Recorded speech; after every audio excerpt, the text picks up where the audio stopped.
Il y a 3 institutions. Il y a d'abord le Conseil des ministres. C'est les 27 présidents, les 27 chefs d'État. Ils sont là. Ils se réunissent. Puis comme ils ne peuvent pas tout faire, ben, ils ont mis en place une commission européenne, avec des commissaires. Il y en a 27. Chacun désignant son commissaire. Vous imaginez que si le mec est de droite, il ne choisit pas le socialiste comme commissaire. Et comme la grande majorité des pays est de droite, eh bien l'ensemble des commissaires sont de droite. Le seul commissaire qui est socialiste, parce que c'était le seul pays qui était socialiste en 2004, eh bien c'était la Tchéquie à l'époque. Et le ministre social des Affaires de l'Emploi, c'est Vladimir Špidla, tchèque. Il ne va plus rester pour longtemps. Aux élections qui ont suivi, la Tchéquie est repassée à droite, pour ne pas dire à la droite plus. Eh bien, c'était le seul commissaire européen socialiste. Donc, il y a d'abord le Conseil. Alors, il fonctionne comment, ce Conseil? Ben, des fois, sur des sujets, il faut qu'il soit d'accord à l'unanimité. Puis, des moments, il faut qu'il soit d'accord à 50 plus une voix. C'est pour les petites bagatelles comme est-ce qu'on coupe le rouge avec du blanc pour faire du rosé. Alors, il faut 50 plus 1. Et puis, il y a des sujets où il faut les 2 tiers. Ça s'appelle une majorité qualifiée. Alors, quand il donne des lignes directrices, ben, ils disent à la commission, mettez en place. La commission est présidée, ils se sont tous mis d'accord pour qu'il y ait un président de cette commission. Comme ils sont de droite, ils ont choisi un commissaire de droite, c'est Barroso, il est portugais. Et puis ce commissaire, chacun des pays a proposé les commissaires. Alors, les commissaires, c'est qui le commissaire? Le commissaire, si on ramène ça à la ville, c'est le maire. Et puis, chacun des responsables des commissaires de pays avec une charge, c'est les adjoints au maire, qui a chacun une charge d'un dossier bien particulier. Puis, à côté de ça, il y a une institution, la 3e, qui s'appelle le Parlement européen. Et le Parlement européen, grâce à Lionel Jospin, et grâce au traité de Nice, eh bien, elle a un pouvoir. Elle a un pouvoir législatif avec le Conseil.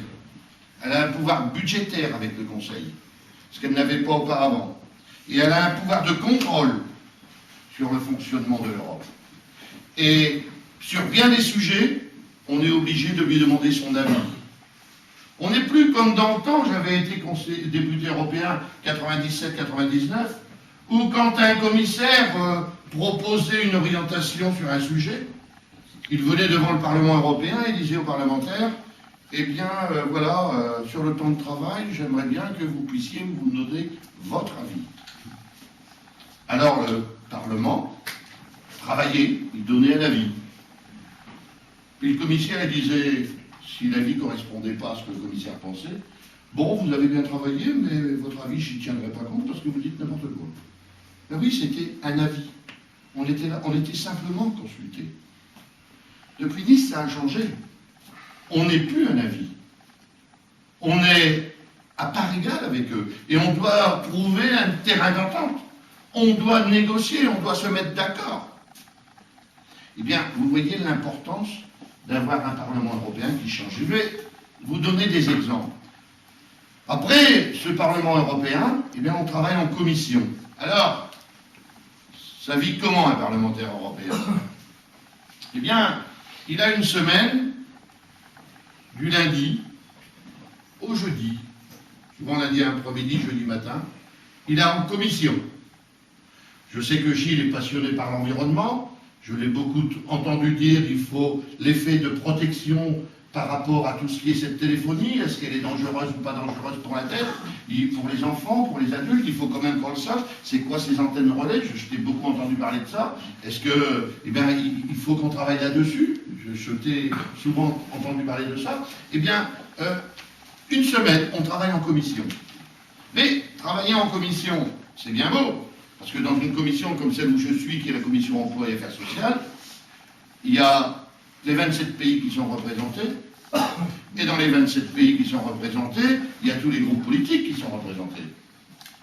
Donc il faut qu'on arrive à donner des dossiers, à travailler aux uns et aux autres. Puis cette commission, elle s'est mise d'accord pour trouver des présidents et des vice-présidents. Alors, les présidents et vice-présidents, souvent on les choisit comment? On les choisit non pas à partir de la couleur de nos cheveux, ou la couleur de notre peau, mais par rapport au travail que l'on fait.